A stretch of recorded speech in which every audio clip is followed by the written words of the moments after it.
Hello everyone, I am Amit और आप सभी का स्वागत है the layman photographer YouTube channel पे। अगर आप मुझे नहीं जानते तो बता दूं, मैं एक लैंडस्केप एस्ट्रो लैंडस्केप फोटोग्राफर हूं। उड़ीसा के एक छोटे से शहर संबलपुर से बिलोंग करता हूं। पिछले 2 सालों से मैं यूट्यूब के माध्यम से बहुत सारी फोटोग्राफी, ट्रैवल और इन्फॉर्मेशन रिलेटेड वीडियो बनाते आ रहा हूं। And I am really thankful to you कि आप सभी लोगों को मेरा वीडियोस पसंद भी आता है और बहुत प्यार भी मिलता है। आज के वीडियो में हम बात करने वाले हैं फोटोग्राफी के एक फंडामेंटल कॉन्सेप्ट के बारे में, जो कि हर जॉनरा फोटोग्राफी में यूज़ होता है और उसे कहते हैं DOF या डेप्थ ऑफ फील्ड। और मैं श्योरिटी के साथ कह दूंगा कि आप इस टॉपिक के बारे में जान लेंगे एक बार तो आपका जो फोटोग्राफी का गेम है, अपने फोटोग्राफी का अंदाज बिल्कुल ही चेंज हो जाएगा। So without wasting any much time, let's get started.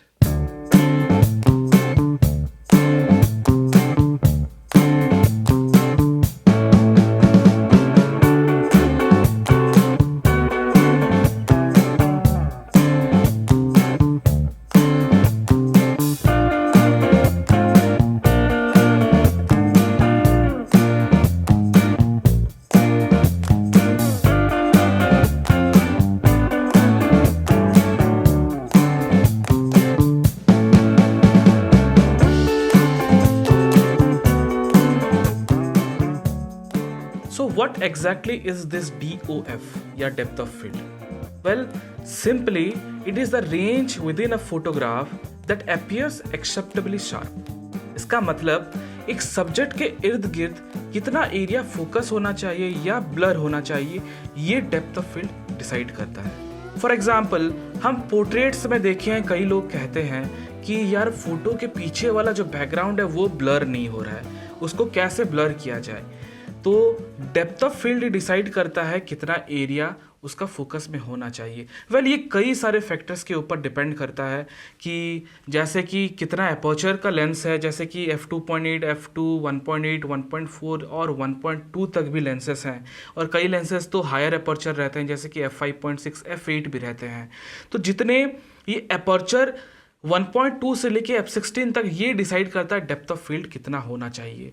अब अगर हम लोअर एपर्चर जैसे कि f1.2, 1.4 या f1.8 यूज़ करते हैं तो हमें शैलो डेप्थ ऑफ फील्ड मिलेगा। मतलब जो एरिया ऑफ फोकस रहेगा वो बहुत छोटा रहेगा, बाकी सब कुछ ब्लर रहेगा या आउट ऑफ फोकस रहेगा।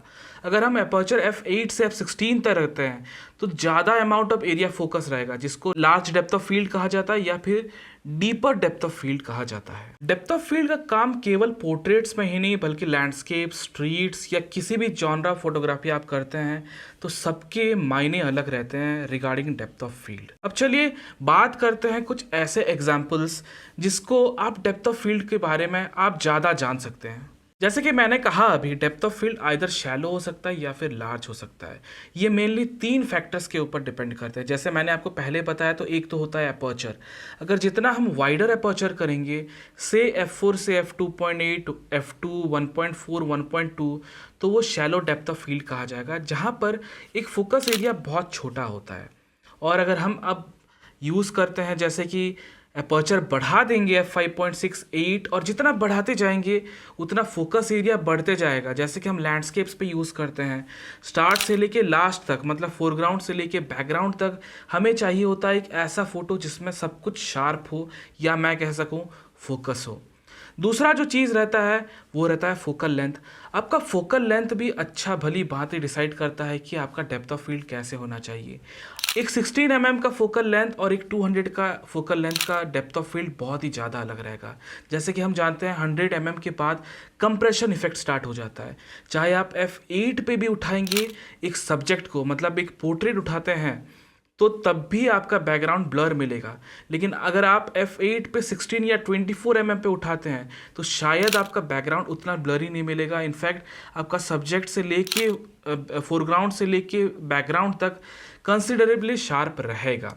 तो ये फोकल लेंथ डिसाइड करता है। और दूसरा एक और बहुत ही इंपॉर्टेंट चीज़ रहता है जिसमें हम वेडिंग्स या पोर्ट्रेट्स में डिसाइड करते हैं कि कैमरा से सब्जेक्ट कितने दूर में है और सब्जेक्ट से बैकग्राउंड कितना दूर है। अगर कैमरा के पास रहेंगे, सब्जेक्ट को रखेंगे और बैकग्राउंड से कंसिडरेबली बहुत दूर रहेगा, तब भी ब्लर आ सकता है। मतलब डेप्थ ऑफ फील्ड कम आएगा उसमें, वाइडर आएगा, शैलो आएगा। अगर हम पहाड़ के पास सब्जेक्ट को रखते हैं और फोटो उठाता है तो शायद सब कुछ शार्प आ सकता है। तो इस वीडियो में हम एग्जाम्पल के थ्रू से बातें करते हैं। चलिए, so let's break down DOF by genre. तो पहले बात करते हैं सबसे सिंपल और सभी लोगों का पसंदीदा एक टॉपिक जिसे कहते हैं पोर्ट्रेट फोटोग्राफी। अब पोर्ट्रेट फोटोग्राफी में मोस्टली यूज़ करते हैं हम 50 mm के बियॉन्ड जितने लेंसेस रहते हैं, से 85, 105, 150, 200 तक यूज़ करते हैं हम। इससे तो पहला एक चीज़ कंप्रेशन इफेक्ट आता है, फ्रेम टाइट हो जाता है, थोड़े क्लोजअप जा पाते हैं। तो वैसे ही जो बैकग्राउंड का सेपरेशन रहता है सब्जेक्ट से बहुत ज़्यादा हो जाता है, थोड़ा शैलो डेप्थ ऑफ फील्ड आता है। उसके बाद हम उसमें f2, f1.8, 1.4 या 1.2 अपर्चर यूज़ करते हैं, जिससे कि फोकस का एरिया इतना कम हो जाता है कि पीछे वाला जो बैकग्राउंड होता है वो पर्दे की तरह दिखाई देता है, मतलब बहुत ही प्लेन और स्मूथ दिखाई देता है। इसी को कहते हैं डेप्थ ऑफ फील्ड। शायद हम वही लेंसेज को यूज़ करके f16 पे उठाएं तो शायद कंसिडरेबली वो शार्प दिखाई देगा, बैकग्राउंड भी विजिबिलिटी रहेंगे। लेकिन अपर्चर अगर हम लोग बहुत ज़्यादा कमा देते हैं, f2.8 से f2 1.2 तक भी यूज़ करते हैं, तो जो सेपरेशन है वो ज़्यादा पता नहीं चलेगा और पीछे का बैकग्राउंड पूरा क्लीन स्मूथ रहेगा और उनके जो बैकग्राउंड पे डिटेल्स रहते हैं वो दिखाई नहीं देगा। अब रहता है कि सब्जेक्ट का डिस्टेंस कितना है कैमरा से और बैकग्राउंड से। कैमरा के जितने पास जाएंगे बैकग्राउंड उतना ही ब्लर होता जाएगा। कैमरा से, सब्जेक्ट से हम अगर कैमरा दूर लेके जाते हैं तो वो बैकग्राउंड के साथ मर्ज करते जाएगा, मतलब डेप्थ ऑफ फील्ड बढ़ता जाएगा।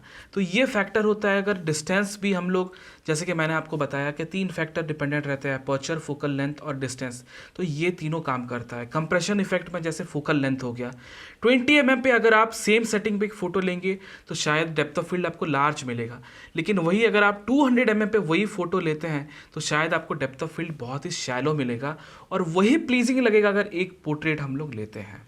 अब कई बार ऐसा होता है कि वेडिंग्स में हम ग्रुप फोटो लेते हैं f8 पे। किस लिए लेते हैं? क्योंकि हमें सभी लोगों के चेहरे शार्प चाहिए और फोकस में चाहिए, जिसे हम डेप्थ ऑफ फील्ड लार्ज कह सकें। अब सिंगल पोर्ट्रेट पे हम f2.0 या 1.4 यूज़ करते हैं क्योंकि हमें एक छोटा सा पोर्शन चाहिए होता है फोकस पे और बाकी जो डिस्ट्रैक्शन रहते हैं उसको एलिमिनेट करना पड़ता है। तो पोर्ट्रेट में भी आप लार्ज डेप्थ ऑफ फील्ड कर सकते हैं या फिर शैलो डेप्थ ऑफ फील्ड भी कर सकते हैं। अब बात करते हैं मैक्रो फोटोग्राफी के पर्सपेक्टिव से। शायद मैं जो अपने रेगुलर जॉनरा फोटोग्राफी कर रहा हूँ उससे थोड़ा हटके बता रहा हूँ क्योंकि मैं मैक्रो जनरली करता नहीं हूँ, लेकिन एक ब्रीफ आपको आइडिया दे दूंगा कि हर जॉनरा में डेप्थ ऑफ फील्ड कितना इंपॉर्टेंट रहता है। अब मैक्रो फोटोग्राफी के लिए हम स्पेसिफिक लेंस यूज़ करते हैं जिसे माइक्रो या मैक्रो लेंस कहता है। 1:1 कंप्रेशन के लिए, मतलब ह्यूमन आई में जितना रहता है, जितना क्लोज, वो ह्यूमन आई के लेवल से ही फ़ोटो निकल के आता है। अब हम इतना क्लोज अगर एक छोटे से इंसेट के पास जाएंगे तो वैसे कंप्रेशन स्टार्ट हो जाएगा और जो डेप्थ ऑफ फील्ड है वो शैलो हो जाएगा। तो उस जगह पे हमको इसलिए एक्सटर्नल लाइट दे के f11, f13, f16 पे लेना पड़ता है। जैसे कि हम ज्वेलरीज का शूट करते हैं, रिंग्स का शूट करते हैं, क्योंकि वो भी छोटा होता है लेकिन क्लोज में हम सब कुछ डिटेल्स चाहिए होता है। अब ऐसा तो नहीं होता है ना कि ऑर्नामेंट्स पे उतने सारे कारीगरी होते हैं वो ही शैलो हो जाए, या फिर कोई इंसेक्ट फोटो लेते हैं हम वो ही शैलो हो जाए, उसका आय का एक छोटा सा बाल ही फोकस हो, बाकी सब फोकस ना हो। नहीं होता ऐसे, क्योंकि हम जो स्पेसिफिक लेंस यूज़ करते हैं मैक्रो, वो तो क्लोजअप जाएगा ही जाएगा। हम पूरा पास से लेके फ़ोटो ले सकते हैं, लेकिन with the help of external light and using deeper depth of field, मतलब हायर अपर्चर अगर हम लोग यूज़ करते हैं, तभी हमको एक शार्प और फोकस्ड इमेज मिलेगा फ्रॉम बॉटम टू हाई। मतलब एक इंसेक्ट का अगर करते हैं फोकस तो वो पूरा कंप्लीटली फोकस होगा, और कुछ ऑर्नामेंट का अगर छोटे ऑर्नामेंट्स के फ़ोटो लेते हैं तब भी ये हायर अपर्चर में आपका पूरा ही फोकस रहेगा। अब हम बात करते हैं स्ट्रीट फोटोग्राफी में डेप्थ ऑफ फील्ड का क्या रोल है। वैसे यहाँ पर जो डेप्थ ऑफ फील्ड होने वाला है वो मॉडरेट होने वाला है, मतलब ना ही वाइडर अपर्चर रहेगा ना ही बहुत ही हायर अपर्चर रहेगा। तो 5.6 से स्टार्ट करके हम f16 तक स्ट्रीट्स में यूज़ कर सकते हैं। अब अगर ट्रेडिशनल स्ट्रीट फोटोग्राफी हुआ करता था उस तरीके के उठाते हैं तो हमें सब कुछ शार्प चाहिए होता है, क्योंकि हम स्ट्रीट्स पे उठाते हैं, मार्केट एरिया पे उठाते हैं, डेंस जहाँ पर पॉपुलेशन रहता है वहाँ पर उठाते हैं स्टोरी क्रिएट करने के लिए, और उस समय हमको सब कुछ शार्प चाहिए होता है। वेल वो तो यूज़ करने के लिए हम ऑटो फोकस यूज़ नहीं करते हैं, जोन फोकस यूज़ करके करते हैं, लेकिन एक ऐसे जगह पे हम लोग फोकस कर देते हैं जहाँ की फोरग्राउंड से लेके बैकग्राउंड तक भी शार्प रहता है, जिसको हाइपर फोकल डिस्टेंस भी कहते हैं। वो मैं आगे आपको बताऊंगा जब मैं लैंडस्केप फोटोग्राफी कवर करूंगा।